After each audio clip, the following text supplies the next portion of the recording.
যেমন সর্বশেষ নির্বাচন হয়েছিল আমি দামি, এখন হচ্ছে যে এটা আমি দামিতেও নাই, রাতের ভোট দিনেও নাই, দিনের ভোট রাতেও নাই। আর জাতিসংঘ করছে প্যাসে।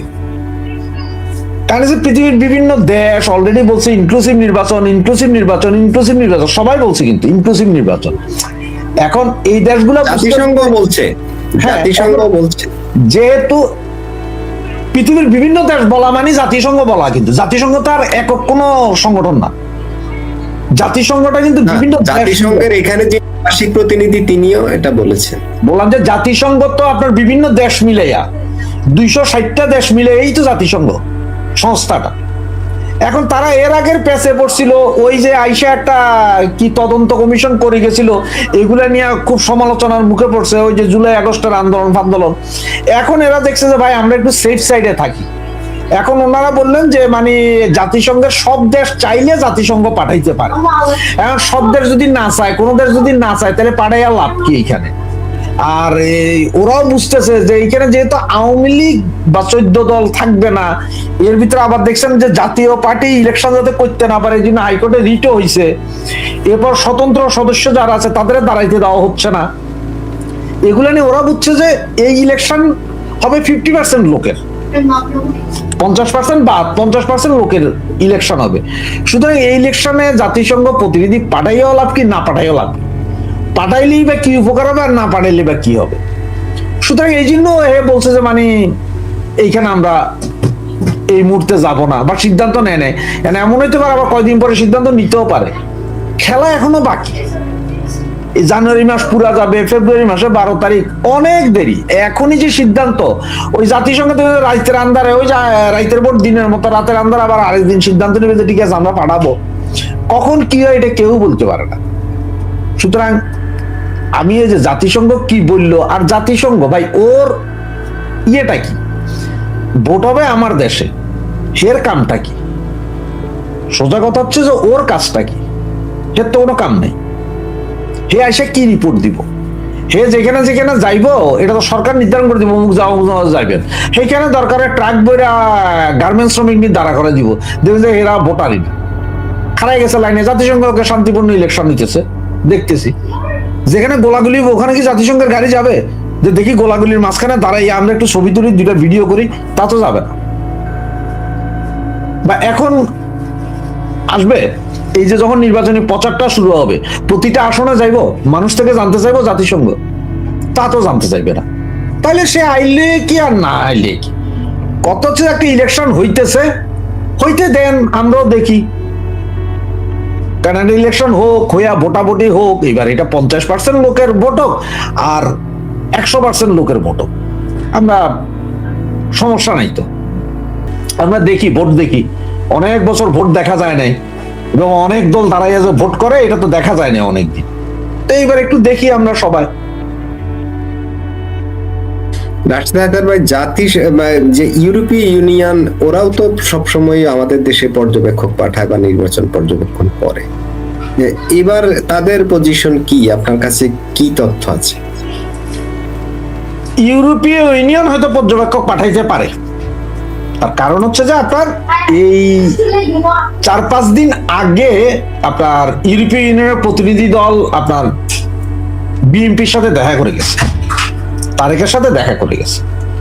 ইউরোপীয় ইউনিয়ন পাঠাইতে পারে। দেখেন এখানে সবচেয়ে বড় কথা কি জানেন, যে এই ইলেকশনে ইউরোপীয় ইউনিয়ন বলেন, জাতিসংঘ বলেন বা বিদেশি বলেন, যাই বলবেন বলেন, তারা এই ইলেকশনটারে খারাপ বলবে বা হয় নাই বলবে, এটা তো সামান্য বলবে, সাউন্ড থাকবে 10%, 90% তোরা চুপচাপ থাকবে। তার কারণ কি জানেন? কারণ এই ইলেকশনটা যে অবৈধ হইতেছে বা ঠিকভাবে হইতেছে না, এইটা তোলার যেই দলটার দায়িত্ব, ওই দলটারই তো মাজা ভাঙা। ওই দলের বুড়া বুড়া নেতাগুলা, যেগুলা এখনো যে এটা মুখের ভাষা যদি খারাপ করেন তাহলে এটা খারাপ দেখা যায়, যে ওরা ওই আমরা একটা কথা কিন্তু আপনি জানেন যে পোলাপানে জিগাইতাম যে হুজুর আর খেজুরের মধ্যে পার্থক্য। বহুত জন কিন্তু হুজুর আর খেজুরের মধ্যে পার্থক্য, এটা আবার কি পেলেন? তো হুজুর পরে পারতো না, আমরা কিন্তু তুই তো অশিক্ষিত বেটা, খেজুরের দানা একটা, হুজুরের দানা 2টা। এখন এই আওয়ামী লীগের বুড়া বুড়া নেতাদের এদের দানার বারে হাঁটতে পারে না, বয়স হয়ে গেছে গা। এরা কাশি একটা দিলে মুইতেও দেয়, কারণ হচ্ছে যে পেশাব ধরে রাখার জায়গাও বড় হয়ে গেছে গা। কাশি দিলে মাত্র মুখ বাইরে যায়, হেতারে দিয়ে এখনো নেতাগিরি চালাইতে চাইতেছে। হেরাই এখনো কথা কইতে, এদের কথা মানুষ পছন্দ করে না, এরপরে জোর করে আপনারা শুনাইতে চাইবো। তো এই সবগুলোরে দিয়ে কি আন্দোলন খাড়া করাইবো? সব জায়গায় আপনার বিভিন্ন দেশে জায়গায় চাউমিন খাইতেছে। আবার কিছু কিছু নেতা আছে, তাদের যদি আনার কথা বলে, তারা কি বলে জানেন, যে আরে ভাই কেমনে যাবো, আমার তো দেশে ব্যবসা বাণিজ্য চলতেছে, আমার ব্যবসা বাণিজ্য তো নষ্ট হয়ে যাবো গা। তো এইসব নেতা দিয়ে ইয়ে করতে চাইছে। তো এই যেই দলটা বা যারা বললি কথা বলার, তারাই কথা বলতে পারতেছে না, মিউ মিউ মিউ মিউ করতেছে। তো তাদের কি সারা দুনিয়া নাচবে, দুনিয়া লাফাবে? এই বঙ্গু আওয়ামী লীগ, এখন আমি বলবো বঙ্গু আওয়ামী লীগ যেগুলো আছে, এগুলোর মাথায় এখনো বসে আছে কি জানেন, আরে ইন্ডিয়া এসে যুদ্ধ করে আমাদের ভয় দিবে কেন? ইন্ডিয়া কি তোগুলোকে দাসখত দিছে?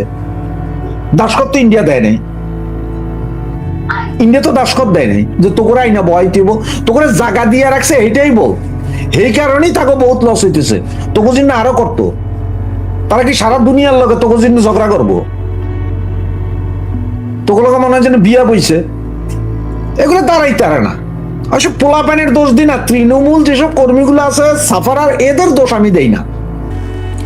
সবচেয়ে মজার বিষয়, গতকালকে একটা ভিডিও দেখছি, সেটি যে গাজীপুরের কোন একটা জানি অঞ্চল, দেখি কলেজ কমিটি দিছে ছাত্রলীগ।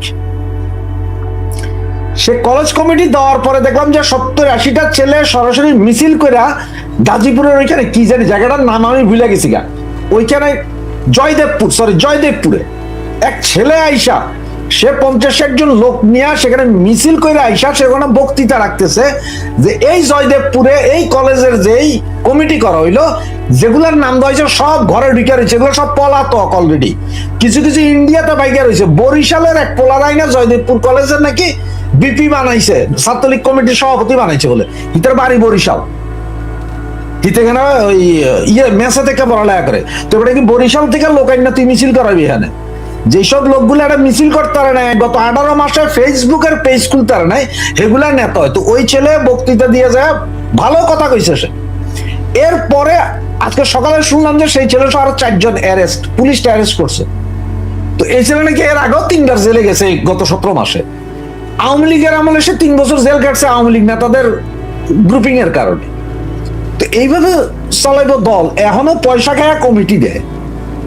যদিও এখন বোধ ছাত্রলীগ নেতাকর্মী বলবে যে ভাই কমিটি তো বাতিল করছে, তো বাতিল করতে হয়, তুই দিবিও কেন আর বাতিলও করবি কেন? মাইয়া তো বিয়ে করার আগে দেখে, বিয়ে করে যাইয়া এরপরে কইলি যে তুই মাইয়া কালা সাইরা দুম হইলো। তো এই দল, যে দলটার এই অবস্থা, এগুলো আবার বলে এরা এখন যে ফেসবুক, এক সময় কিন্তু আওয়ামী লীগ ছাত্রলীগই বলতে কি জানেন যে বিএনপি ফেসবুকের দল, ওরা ফেসবুকে আছে। আওয়ামী লীগ এখন ফেসবুকও নেই, আওয়ামী লীগ এখন টিকটকে আছে। এরা ওই যে 10-15টা 20টা মাইয়া টিকটক করে, আমরা ছাত্রলীগ, আমরা অমুক লীগ, আমরা তমুক লীগ। এমন এমন অনেক জায়গা পাইবেন যে আওয়ামী লীগের যে কমিটি আছে বা আওয়ামী লীগ ওয়ার্ড থানা পর্যায়ের মিটিং পর্যন্ত করতে পারতো না এই মাস্তুন্দা যুবলীগের পোলাবেন কিছু গুন্ডা বান্ডার কারণে। হেরা যা কইতো তাই হইতে হবে। এখন আপনি কিছু লাগবে, ভারতে দেখেন, ভারতে বিজেপির কোন একটা রাজ্যে জানি প্রেসিডেন্ট বানাইছে বিজেপির 42 বছরের এক যুবক, আর আওয়ামী লীগ আছে এখন 80 বছর বয়সের যুবক ওই পাবলিক লয়া। মানে ঘটনাটা কেমন আপনারা দেখেন একটা জিনিস, একটা নেত্রীর কথাই বলি, এরকম বহুত নেতাও আছে।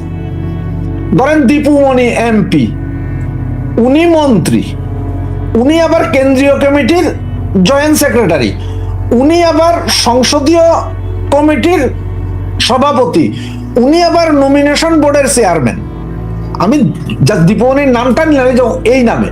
তো একটা লোক 20টা জায়গায় আছে, 20টা কমিটি ওনার হাতে। তো বাকিরা কে ভাই আঙ্গুল চুষবে ভাই? এখন আপনারা নামা করেন কইরা উতরে ফেলাইতে পারতেছেন না, উতরাইতেছেন না কেন আপনারা? এখন খালি চায়া থাকেন যে তৃণমূল ওই যে ওকিন্নি ফকিন্নির পোলাপাইন, বস্তির পোলাপাইন গুলা কখন নামবো আপনাদের জন্য, নাইমা গুলি খেয়ে মরবো নুর হোসেনের মতন, আপনারা আবার বাদশাহী হাল চালাইবেন। এটি তো চাইতেছেন আপনারা। তো তার সে আমি কমো যে এই যে পোলাপাইন যেগুলো আছে, এখন কালকে আরেকটা ভিডিও দেখবে, আজকে সকালে সরি, একটা ছেলে গড়াইয়া গড়াইয়া কাঁদতেছে, তার বাপ মারা গেছে, তার বাপ মারা গেছে, গড়াইয়া গড়াইয়া কাঁদতেছে সে, যে সে বাসায় যেতে পারতেছে, বাড়িতে যাইতে পারতেছে না। আর আমাদের এই যে আওয়ামী লীগের নেতাগুলো দেখেন, সব ইন্ডিয়াতে কিন্তু বউ বাচ্চা নিয়ে যায়, এখানে লাখো টাকা খরচ করতেছে পার মান্থ, 4 স্টার হোটেলে থাকে নেতারা। এত টাকা পাইলেন কোথায় আপনারা? এখন বহুত নেতা আবার চিন্তা করতেছে, ভাই মনে হয় ইন্ডিয়া একটা কাম করে দিব, আমাদের বিএনপি ক্ষমতায় আসলে মাত্র কি করবে, আমাদের সব উঠাই নিবে, আমরা আন্দোলন সংগ্রাম করে বিএনপি কে নামাবো। আপনার আন্দোলন সংগ্রাম ঠিক গত 17 বছর জামাতের যে অবস্থা করে রাখছিল আওয়ামী লীগ, সেম একই আইন এখন বিএনপি করে দিবে। বিএনপি আপনাদের নিষেধাজ্ঞা তুলবেও না, বাড়াবেও না। পুলিশ আপনাদের টয়লেটে গেলেও ধরবো, যে 2 জন মিলে চা খাইবেন, এইখানে যেগুলো আপনারা করছেন গত 14-16 বছরে, যা যা আপনারা করছেন তাই ইমপ্লিমেন্ট করবে এই মুহূর্তে বিএনপি। কি করবেন আপনারা? আপনারা ভাই এটা কি কথা কইলেন, আপনি এটা কি কথা কইলেন, বিএনপির পক্ষে গেলেন কিনা? না, আপনারা শিখাইছেন। আমরা একসময় কইতাম কি জানেন, যে বিএনপি যা শিখায় আওয়ামী লীগ তারে আইসা স্ক্রু আরো টাইট দেয়। যেমন যে আপনার বিএনপির আমলে সম্ভবত আপনার তৈরি করছে, জননিরাপত্তা আইন, মনে আছে? জননিরাপত্তা আইন তৈরি করলো বিএনপির আমলে 91 নির্বাচনের পরে, সম্ভবত 92 আইনটা হয়েছিল। হ্যাঁ, সেই আইনের ভালো ইমপ্লিমেন্ট করলো কে? আওয়ামী লীগ কঠিন ইমপ্লিমেন্ট করলো। এইটা আবার 2001 আইসা বিএনপি ওইটারা আরো টাইট দিল, আরো সুন্দর করে করলো। 2008 থেকে 15-16 পর্যন্ত তো দেখলেন, তখন নতুন আরেকটা আইন হয়েছিল, সন্ত্রাস দমন আইন। সন্ত্রাস দমন। তো 2008 থেকে আবার এই 2024 পর্যন্ত করলো তো আওয়ামী লীগ, বিভিন্ন ভাবে করছে। আপনি অস্বীকার করবেন কিভাবে? করছেন তো। তার সেই এগুলো সব তারেক মিয়া দেখছে না, এগুলো সব তারেক মিয়ার লগে যারা আছে তারা দেখছে না কেমনে কি করছে, কেমনে ওই যে আপনার ওই যে এটা কি রুল কবির রিজভি নাকি বিএনপির যে বছরকে বছর ছিল, কোথায় আপনার ওই যে অফিসে ছিল, পল্টনের অফিসে ছিল, অফিসে বসে ছিল, হেরা এগুলো দেখছে না। তো হেরা এগুলো দেখছে, হেরা করবো কি, বিএনপি যা করবো, কোনো সমস্যা নাই। আপনারা দেশের বাইরে আছেন, দেশের বাইরে থাকেন, কোনো দরকার নেই আপনারা রাহা অফিসে যায় তো বলবেন দূরের কথা, আপনার দেশে আওয়ার দরকার নাই। যেই দিন হবে তার মধ্যে 100 দিনের যে কর্মকাণ্ড থাকবো, এগুলো হচ্ছে যে আওয়ামী লীগের এই চোর নেতাগুলার যেসব ব্যবসা প্রতিষ্ঠান সব দখল করো, সব খায়া ভালো, এগুলো একটাও ছাইরো না, এগুলো সব দখল করো। দখল মানে কি, যায় বইব তুমি এই পয়সা পাইছো কোথায়?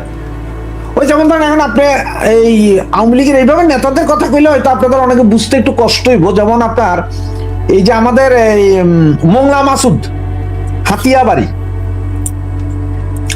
মোংলা মাসুদ তো দেখছেন, উনি এক সময় আজ থেকে 1 বছর 1.5 বছর আগে বলছে হাতিয়াতে সবচেয়ে ভাঙা সবচেয়ে গরিবের বাড়িটা কার? মোংলা মাসুদের। আর এখন হলফনামাই দিছে হাতিয়ার সবচেয়ে বড় বাড়ি তার, 3.5 একর জায়গার উপরে তার বাড়ি।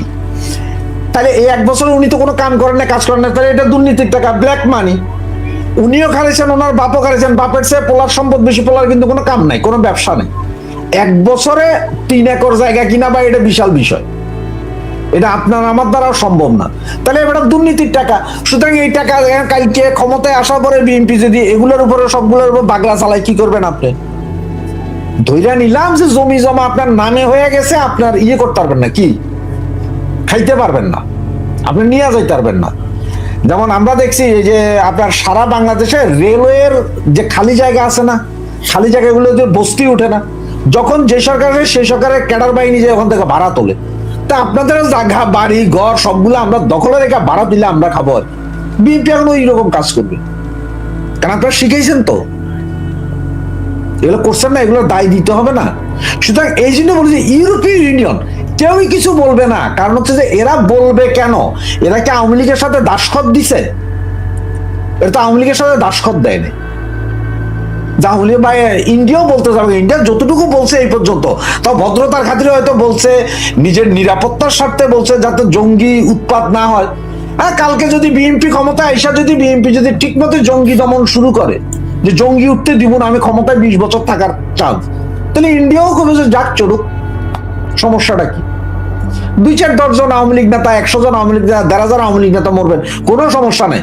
আমেরিকাতে এরকম প্রতিদিন 50 জনের উপরে মরে বিভিন্ন জায়গায়, বাংলাদেশে নয় প্রতিদিন 20 জন মরবো, অসুবিধা কি আছে?